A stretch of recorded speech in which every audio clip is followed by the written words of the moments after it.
दरवेळेस डाळ भात केल्यानंतर आपल्या वरणाला बरकत असतीच आणि आपलं शिळं वरण उरतंच. हे तुरीच्या डाळीचं अगदी छान असं घट्ट वरण आहे फोडणीचं. मग काय आपण याला फेकून द्यायचं नाही. तर चला आपण याची करूया अशी सुंदर रेसिपी.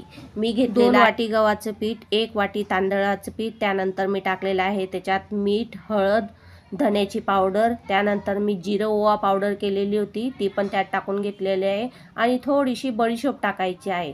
सर्व हे मिक्स करायचं, तिखट टाकायचं नाही. त्यामध्ये मी हिरवी मिरची आणि लसणाची पेस्ट टाकणार आहे. मी 3 मिरच्या घेतल्या आहे, लसूण घेतलेला आहे, छान काढलेला आहे व ते पिठात आपण एक केलेलं आहे. त्यानंतर आता घ्यायचं आहे वरण टाकल्यानंतर कणिक भिजताना पाणी हे थोडं थोडंच टाकायचं, एकदम सर्व टाकायचं नाही, कारण डाळ ओली होती त्यामुळं पाणी हे लागताच टाकायचं.